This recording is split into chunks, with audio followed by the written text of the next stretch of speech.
এখানে টিপু ভাইয়ের কোনো হাত নেই যে এটা করা যে এই দিকে থানার এটা করছে যে আপনারা যাচাই বাছাই করেন উর্বর পক্ষে কাগজ আনতে বলেন। এটা টিপু ভাই বলতে পারে আমরা রাজনীতিক হিসাবে, যেহেতু এলাকা কোনোদিন বিচার পাইনি আমরা। ফারুক ভাই বারবার ধরছি, ফারুক ভাই বলছে ইনজেকশন জারি করে তোমার কাগজ ঠিক আছে, থানা দিয়ে তুমি বুঝালো, আমি তাই করছি। এখানে টিপু ভাইয়ের কোনো হাত নেই। একজন যদি একজন মনে করেন সত্যের পাশে দাঁড়ায় তার কি অপরাধ? তাহলে জনগণ চায় কি সত্যের পাশে মানুষ থাকুক, একটা বিচার চায়, সে সত্য বিচার চাইলে সেই ব্যক্তির কি অপরাধ হয়? আপনাদের কি টিপু ভাই এরকম কিছু বলছে যে জায়গা দখল করতে? না, সে বারবার পুলিশকে এটাই আমরা অনুরোধ করছি, হ্যাঁ আমরা আপনি মানি থানা একটু করেন, বারবার পুলিশ ডাকাইছে, পুলিশের পাঠাইছে উর্বর পক্ষে কাগজ নিয়ে আসতে বলে ডাকান তাদের, সে বারবার পুলিশ পাঠাইছে, একবারও আসে নাই। সে পুলিশেরও সাক্ষী দিতে পারে। এখানে কি তার কোনো না না, সে ভাঙ্গাচুরির বিষয় কোনোই না, এদেরকে বারবার ডাকাইছে, বুঝছেন?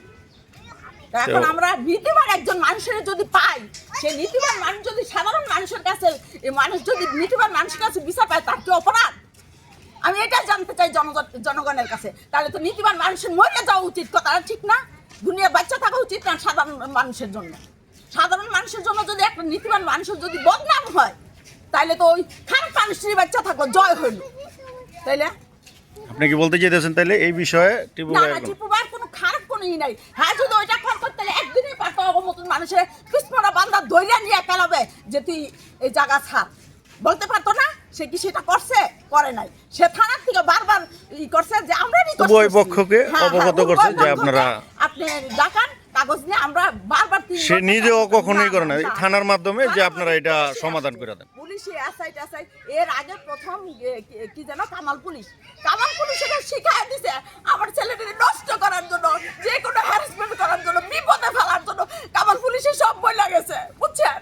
আর সবসময় জামা কাপড় ছিঁড়ে, এই জন্য দুইটা মহিলার আমি আইনা রাখছি যে অগৈটা আটকায় না কি করে কাপড় চোপড় ছিঁড়ে বলে যে আমাকে গায়ে হাত দিছে, কারণ কাগজে তো জোর নাই, বুঝছেন? আর কাগজের জন্য আরো সবসময় চেষ্টা করে আমার ছেলেকে, এই এলাকার ভিতরে কোনো ঝগড়া হইলো আমার ছেলেকে চেষ্টা করে মামলায় ফালা দিলে গঙ্গ শিখায় দেয়, আছে, বুঝছেন? ওরা আওয়ামী লীগের টাইমে ওরা জোর দখল করছে, এখন আবার ফিরে বলতেছে 3 তারিখের পরে ওরা খেলা খেলবো, আসতে যাইতে টিটকারি দেয়। কে এমন ইন্ধন দিতে আছে পিছনে থাকে, এটাই দেখার বিষয় আছে যে কে পাইলে নমিনেশন পাইলে ও ক্ষমতাটা বাড়বো। হ্যাঁ, আওয়ামী লীগের দোষ তো আমার আলজাগের জায়গা, আমার জায়গা নিয়ে আসতে বিগত 13 বছর যাবৎ, 13-14 বছর যাবৎ আমার এইটা নিয়ে খুব হইচই চলতেছে, মামলা চলতেছে। মামলায় আমি পরপর একবার রায় নিছি, রায় নেওয়ার পরও আজ পর্যন্ত এই জায়গাটা আওয়ামী লীগের দোষরা এই জায়গাটা দখল করে বসে দিচ্ছে ওরা। তো এখন দেখা গেছে কিছু কিছু জিনিস আছে, আপনার থানায় গিয়া অবগত নিলাম, থানার সাহায্য নেওয়ার জন্য, প্রশাসনের সাহায্য নেওয়ার জন্য আমরা প্রশাসনের কাছে 7 মাস আগের থেকে আমরা যোগাযোগ করি। যোগাযোগ করার পরে প্রশাসনের কাছে একাধিকভাবে প্রশাসনের লোক পাঠানোর পরও প্রশাসনের ওরা কোনো চক্র করে না। এই পর্যন্ত ওরা কোনো প্রশাসনের সাথে দেখাও করে নাই, যায়ও নাই, কাগজপত্র নিয়েও যায় নাই। আর আমার যে জায়গাটা আছে, জায়গাটা আছে 5 জায়গায়, ওরা দাবি করতেছে ওরা 6 জায়গায়, কিন্তু 6 জায়গার জায়গা 5 জায়গার সাথে কোনো সম্পৃক্ত নাই।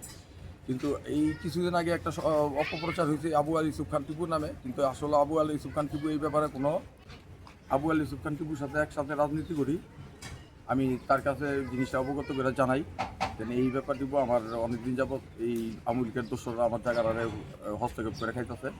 আমি রাজনীতি করি বিদায় আবু আলী ইউসুফ খান টিপুকে এটার ব্যাপারে সংশ্লিষ্ট করতে ওরা থানা হয়ে যাচ্ছে না, আমার ব্যাপারে কোনো ইয়ে করতেছে না। পরে আমার ভাইয়ের ছেলে টেলেগো নিয়ে আমি আমার জায়গার ঘর উচ্ছেদ করতে হবে। আপনি উচ্ছেদ করার পরে কি তারা মামলা কিংবা কোর্টের কোনো এরকম কোনো আশ্রয় নিছে এরকম কিছু আপনারা? যেদিনকে উচ্ছেদ করছি ওই দিনকে রাতে ত্রিপল 9-এ ফোন করছে ওরা। ত্রিপল 9-এ ফোন করার পরে ওখান থেকে পুলিশ আসে, পুলিশ আসার পরে ওরা কাজ থামায় দেয়। থামায় দেওয়ার পরে রাতের 8টায় ওরা যাওয়ার কথা ছিল থানায়। রাতের 11টা পর্যন্ত আমরা থানায় বসে গেছি। বসে থাকার পরে 11টার পরে ওরা রাতের 11:30 পৌনে 12 বাজে থানায় যায়। থানায় যাওয়ার পরে আমরা থানা থেকে তুলে এরপর পরে ওরা থানায় যায়।